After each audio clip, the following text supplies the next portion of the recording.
Okay, before we even say hello to anyone, a question. What's something you're genuinely grateful for?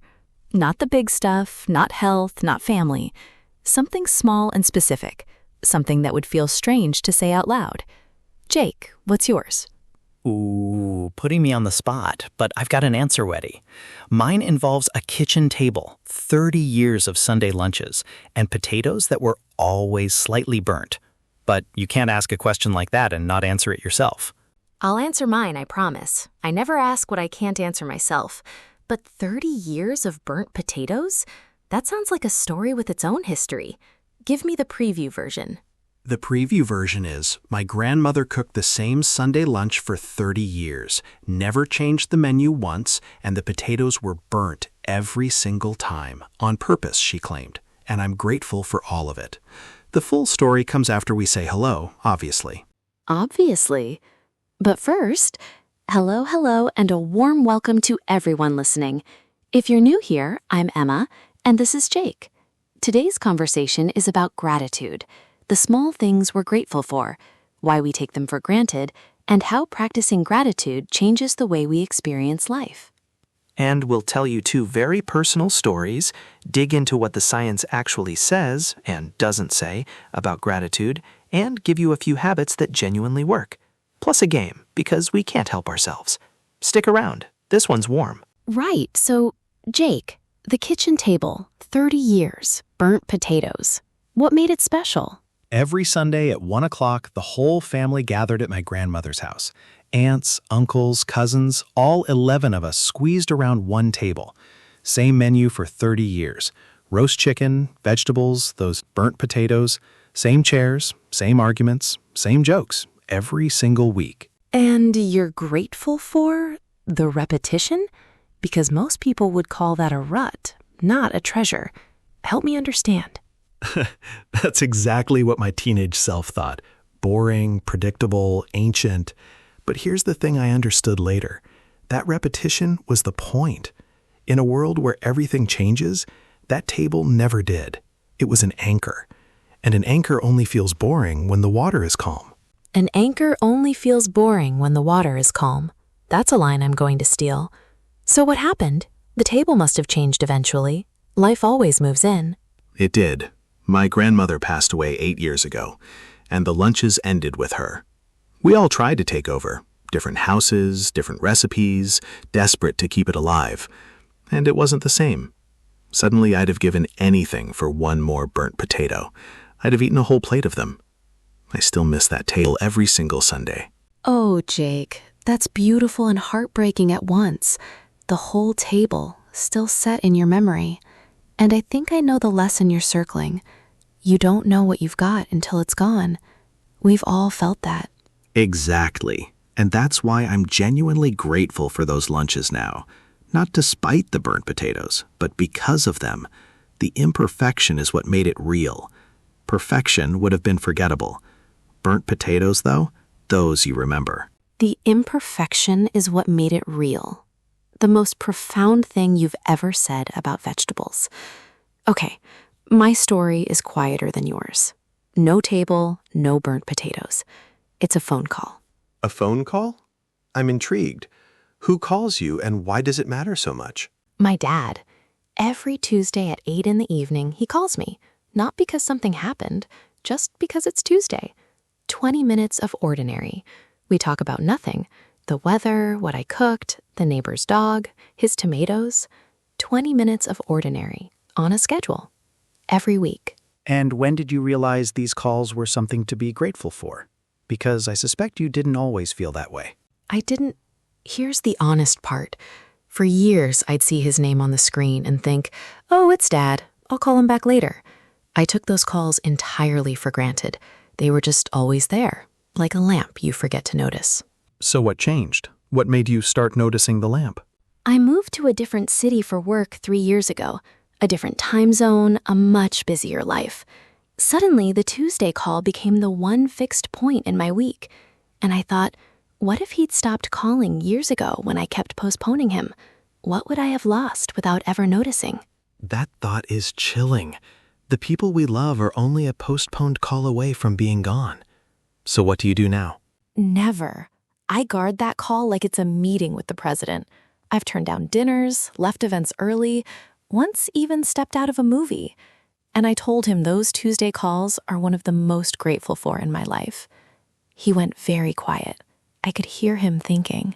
I think he was trying not to cry. Okay, and now I'm trying not to cry. You told him. That's the part most of us never do. We feel the gratitude, but we never say it. And you said it. That's rare. It was terrifying, saying something that real out loud. But here's what I learned. Gratitude that stays in your head is a feeling. Gratitude that comes out of your mouth is a gift. He still brings it up sometimes, in his gruff dad way. So, you grateful for the call again this week? Yes, Dad. Every week. Gratitude that stays in your head is a feeling. Gratitude that comes out of your mouth is a gift. That's the best definition I've ever heard. And it connects to the thing I've been noticing about both our stories. Neither of us is grateful for anything extraordinary. A table, a phone call. And yet they're the things we'd rescue from a burning house. Exactly. And that's the strange paradox of gratitude. The most valuable things are almost never the expensive ones. They're the repeated, the ordinary, the taken for granted. So why does it take losing something to appreciate it? Why indeed? I think our brains are built for noticing change, not constancy. When something stays the same, it becomes background noise. Your brain stops registering it. We notice our health only when we're sick, our people only when they're far. Gratitude is the act of noticing the background. Gratitude is the act of noticing the background. Poster material. And there's a name for this in psychology, hedonic adaptation.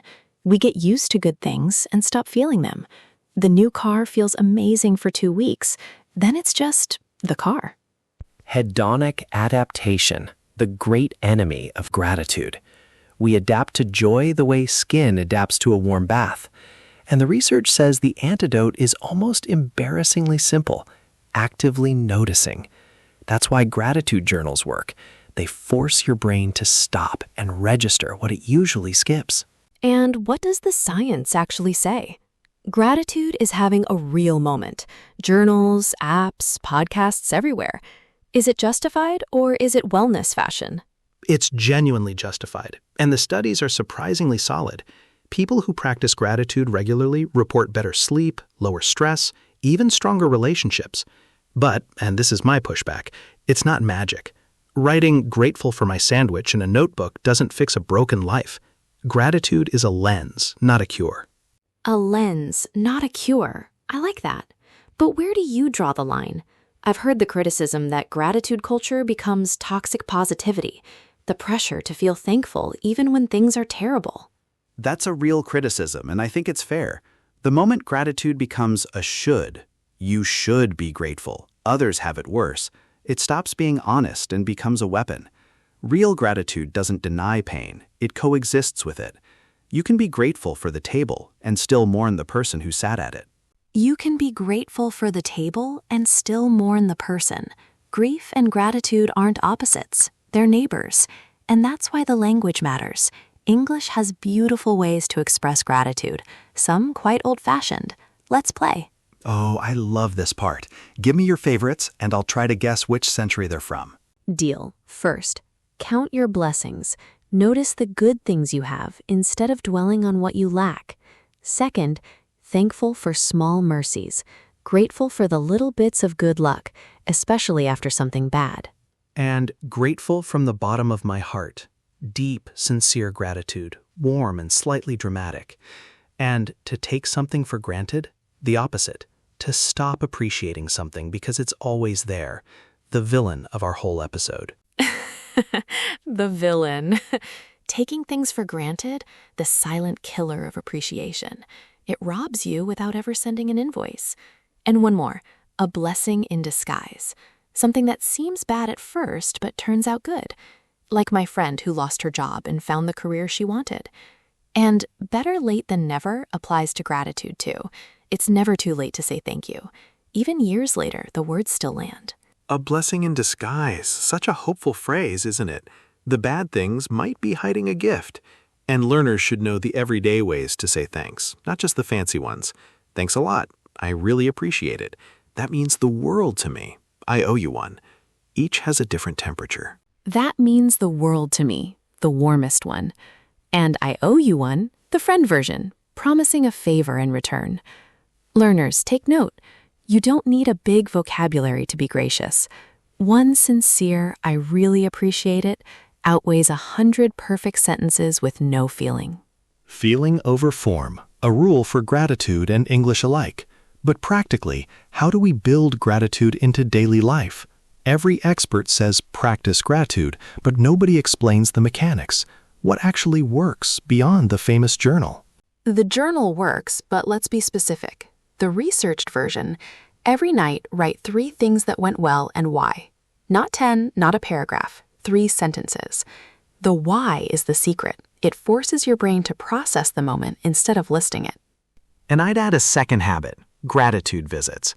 There's a famous exercise. You write a letter of gratitude to someone who changed your life, then read it to them face to face.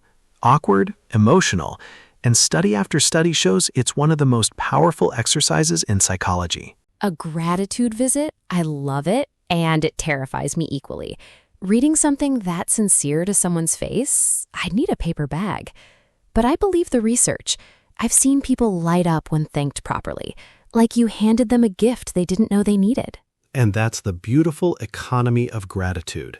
The giver and the receiver both walk away richer, which is honestly why I think we should do a lightning round, a game where we prove that gratitude is available everywhere, even in the most ordinary things. Are you in? I'm always in for a game, but I warn you, I'm going to make you work for it. How does this one work? Simple. I name something completely mundane, something nobody ever feels grateful for, and you have to find genuine gratitude in it. No jokes, no cheating, real gratitude. And then we swap. I'll go first. Traffic lights. Yes, traffic lights. Find the gratitude. Traffic lights? That's cruel. The most ungrateful object in the universe. Give me a second. Okay, I've got something. Let me think properly first. That's the challenge. That's exactly why I picked it. And you can't take it back. The rules are the rules. So, traffic lights. Genuine gratitude. Go. Okay, traffic lights. Fine. I'm grateful because they're the only place in a busy city where someone else decides for me. For 90 seconds, the pressure is off. I'm making no decisions. A tiny involuntary pause in a day that never pauses. Genuinely grateful for that. A mandatory pause. You turned a red light into a meditation break. That's impressive. My turn to receive one. Hit me with your most ungrateful object. Easy one. The queue. The line at the supermarket, at the airport, for anything. Find the gratitude in the queue. The queue. Okay. I'm grateful for queues because they're the last place on earth where nobody expects anything from you. You're untouchable. Also, apparently queues are where people do the most reading and the most eavesdropping. And I enjoy both hobbies. Untouchable in a queue. And eavesdropping, really? You listen to strangers' conversations? Guilty as charged. Cues are my theater. But I can be serious. My favorite cue is at my grandmother's old bakery, because people there always talk to each other. Strangers become neighbors. And that's exactly what the Sunday lunches were. A cue that decided to stay. A cue that decided to stay. The most sentimental thing you've ever said about a line of people. The game worked better than expected. Real gratitude in traffic lights and queues. But why does it take a game to notice these things? Because noticing is a skill, not a reflex. Nobody is born grateful. We arrive in the world hungry, demanding, and convinced everything is ours by right. And like any skill, it strengthens with use. The more you look for things to be grateful for, the more you find. The more you look, the more you find. That's the whole mechanism. And it's why gratitude connects so deeply to language learning. Learners have so much to be grateful for and rarely stop to notice it. Oh, that's a lovely angle. Think about what a modern learner has. Free apps, podcasts like this one, videos, online teachers, communities of other learners in the same boat. 20 years ago, you needed a classroom, a textbook, and a teacher who lived nearby.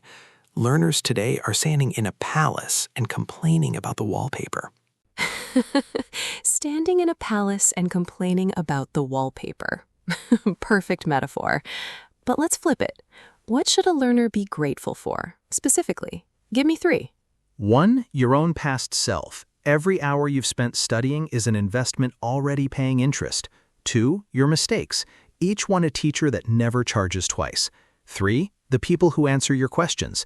The patient friend, the kind teacher, the stranger on a forum.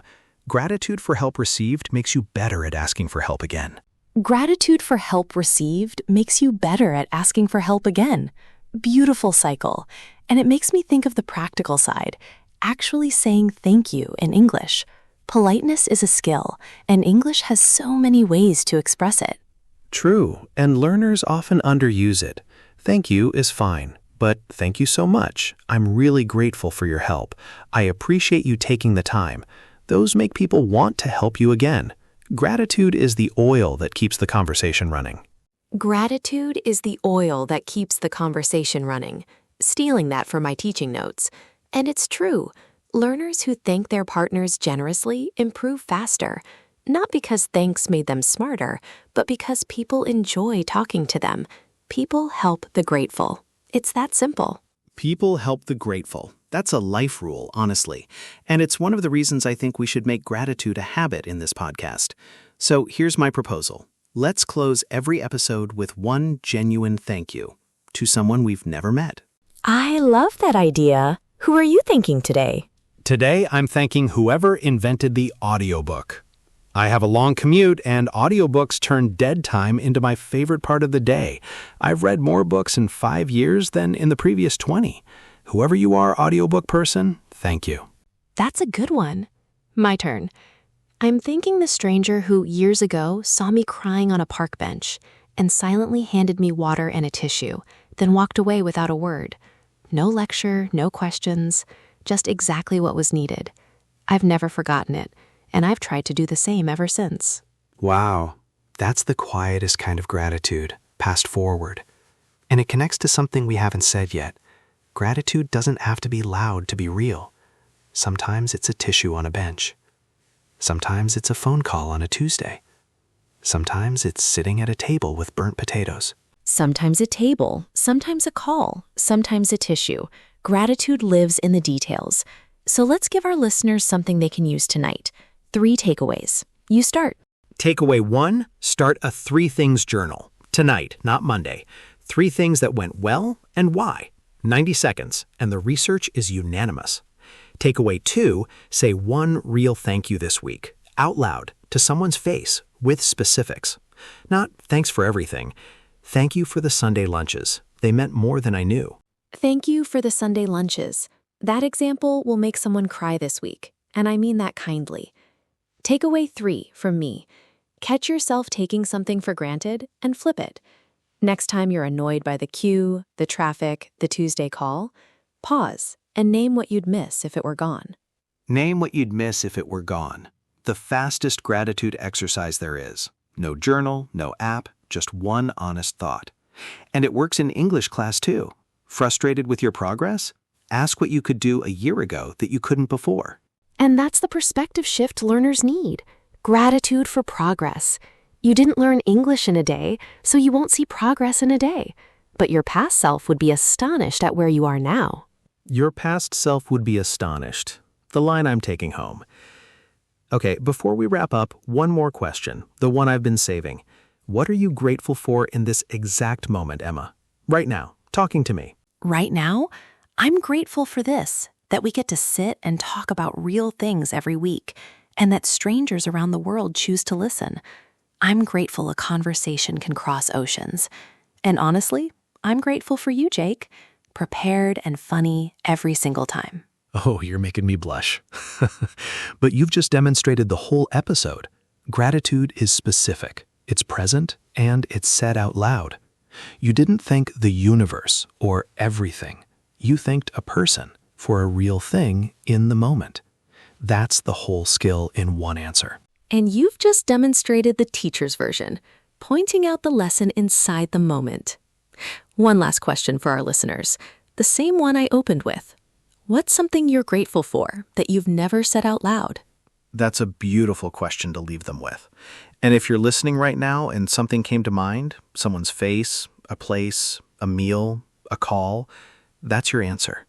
And maybe this week you tell them. Not a grand speech, just, I was thinking about you, and I'm grateful you exist. I'm grateful you exist.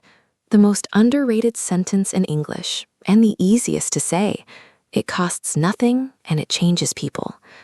I want to end the way we started, with the table. Jake, tell me one more thing about those lunches we haven't heard yet.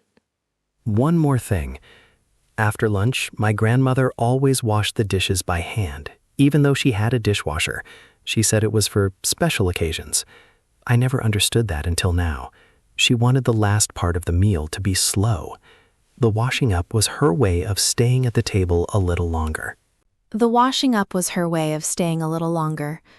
Jake, that's the most beautiful thing you've ever told me, and I've heard many. Thank you for sharing her with us today. Thank you for asking. And that's the thing about gratitude. It keeps the people we've lost at the table, even when the chairs are empty. Every time I remember those lunches, she's still there, drying the plates. It's how we keep them with us. Gratitude is how we keep them with us. The truest sentence of this whole conversation. So listeners, that's our ending. But really, it's your beginning. Tonight, write your 3 things. This week, say one real thank you. And whenever the world feels heavy, remember, gratitude is not about having more. It's about noticing more. Gratitude is not about having more. It's about noticing more. Carve it into my kitchen wall. And that's what this podcast is in the end.